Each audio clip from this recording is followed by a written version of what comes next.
जय श्री राम दोस्तों। आज हम लेकर आए हैं सत्यनारायण व्रत कथा।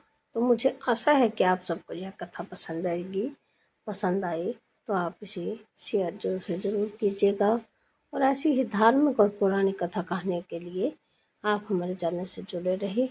तो कथा शुरू करने से पहले बोलिए ओम नमो भगवते वासुदेवाय नमः। प्रभु आप सबकी ऊपर कृपा बनाए रखे। तो कथा शुरू करते हैं कि सत्यनारायण की कथा का उत्तर भारत में बहुत प्रचार है। तो ईश्वर पूजा को एक मध्यवर्ती मार्ग सत्यनारायण की कथा का माना जाता है। कोई प्रसन्नता की बात हो या संतोष की, सफलता की, भार निवृत्ति की बात होने पर, तीर्थ यात्रा आदि से लौटने पर भी स्वाभाविक श्रद्धा से प्रेरित होकर लोग सत्यनारायण की कथा करवाते हैं। यह कथा नारद और विष्णु के संवाद से आरंभ होती है। नारद जी मनुष्य शोक के निवासियों को अनेक प्रकार के दुखों से ग्रस्त हो देखकर उन्हें दुख से छुड़ाने का उपाय भगवान से पूछते हैं। तो भगवान नारद जी की उपाय के रूप में सत्यनारायण का व्रत बताते हैं। इसके बाद विष्णु ने नारद को और सूत जी शौनकादियों को वे उपाख्यान सुनाते हैं जिनमें इस व्रत के करने से और मनोवांछित लाभ हुए हैं। सतानंद, ब्राह्मण, काष्ठ, विक्रेता, भील, साधु, वैश्य, लीलावती, गोचराने वाले गोप, अंगधब्ज राजा आदि के द्वारा सत्यनारायण की आराधना करने से मनोवांछित लाभ मिलने एवं आराधना का तिरस्कार करने पर दुख, दारिद्र एवं संकट में पड़ने की कथा इन उपाख्यानों में है। जिससे यह प्रकट होता है कि जो इस व्रत को करेगा वह लाभ उठाएगा और जो इसका तिरस्कार करेगा वह लाभ नहीं मिल पाएंगे। यहाँ एक प्रश्न उत्पन्न होता है कि वह कथा कौन सी थी जो सतानंद, भील, वैश्य, लीलावती, कलावती, गोप, अंगधब्ज आदि ने करवाई थी। यह प्रश्न उचित भी है क्योंकि वर्तमान कथा का निर्माण तो तभी हुआ होगा जब उपरोक्त व्यक्ति उसे करा चुके होंगे। यह तो नहीं हो सकता कि उन्होंने जो कथा करवाई हो उसमें उन्हीं का वर्णन रहा हो। तब उस असली कथा का पता चलना ही चाहिए जो विष्णु द्वारा नारद और सूत जी ने शौनकादियों को सुनाई थी। इस प्रश्न का उत्तर कथावाचकों ने से पूछा जाता है कि वे या तो निरुत्तर हो जाते हैं या कहते हैं कि प्रत्येक कल में सतानंद, साधु, काष्ठ, विक्रेता, लीलावती, कलावती आदि हुए हैं। पूर्व कल के सतानंद आदि की कथा इस कला के सतानंद ने सुनी होगी। ऐसे उत्तरों से भली प्रकार समाधान नहीं होता। तात्विक बात यह है कि विष्णु भगवान ने नारद को और सूत जी ने शौनकादियों को सत्य का व्रत करने की, सच्चाई का जीवन बिताने की शिक्षा दी थी और सत्य को ही सब प्रकार के दुखों का हर्ता बताया था। उनका कथन था कि लोगों के संपूर्ण दुख असत्य आचरण के कारण है।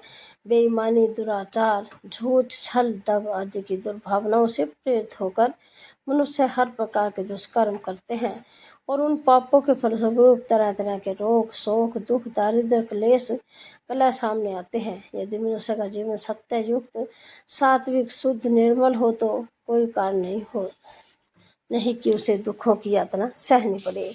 इस ध्रुव तथ्य की शिक्षा देते हुए विष्णु ने नारद को कहा था कि सत्य ही नारायण है। सच्चाई पर उतनी श्रद्धा, आस्था, निष्ठा होनी चाहिए जितने की ईश्वर पर होती है। इसलिए सत्य को नारायण कहा गया है और सत्यनारायण का व्रत लेना दुखों का निवारण और सुख समृद्धि का संवर्धक बताया गया है। लीलावती, कलावती आदि की कथाएं सत्य का महत्व बताने के लिए उदाहरण रूप से हैं।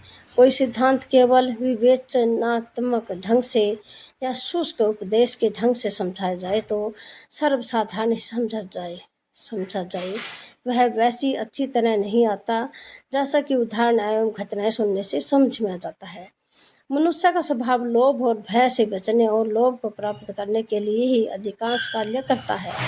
इस मनोवैज्ञानिक रहस्य को हमारे शास्त्रकार भली प्रकार जानते थे, इसलिए उन्होंने सत्यनारायण का व्रत लेने के साथ साथ उन कथाओं को भी संबंध कर दिया जिनके कारण लोगों को इस महाअभियान द्वारा लाभ प्राप्त करने का लोभ बढ़े और विमुख रहने पर अनिष्ट होने का भय उपस्थित हो।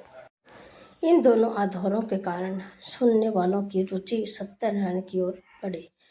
जिस दिन सत्यनारायण का व्रत के लिया जाता है उस दिन पवित्रता पूर्वक व्रत उपवास रखकर उत्सव का आयोजन किया जाता है।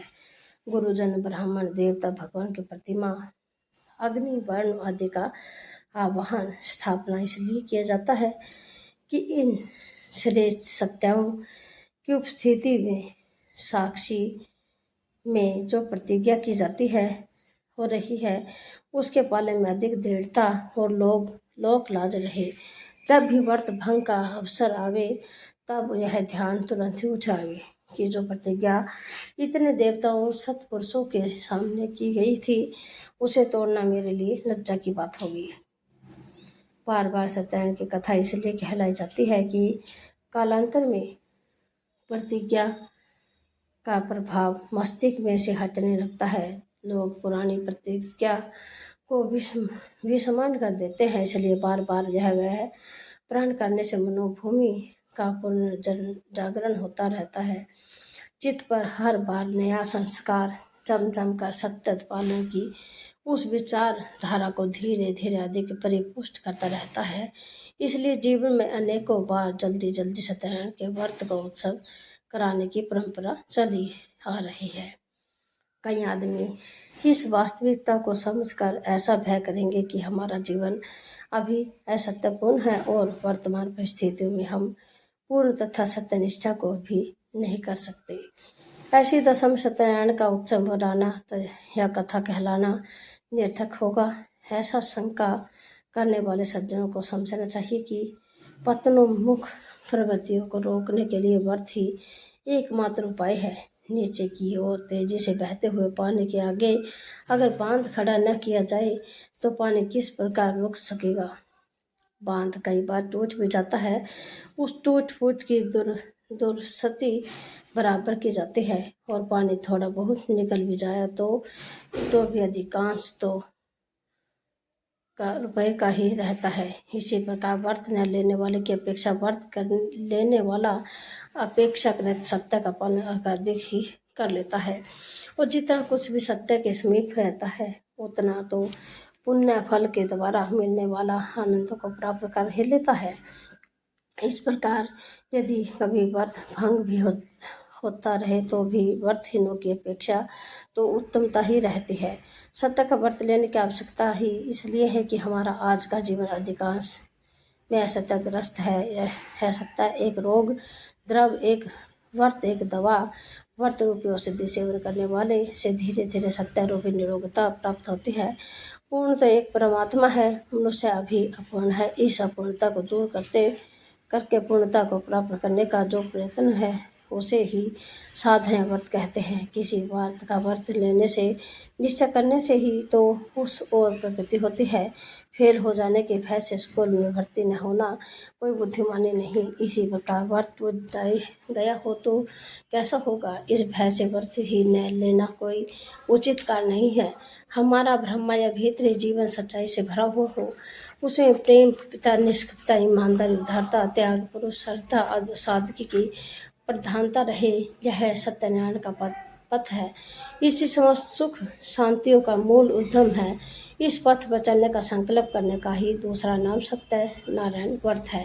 यह व्रत धार्मिक परंपराओं के अनुसार जब किया जाता है तो और भी उत्तम होता है। सत्यनारायण व्रत कथा का यही रहस्य है। ओम नमो भगवते वासुदेवाय नमः।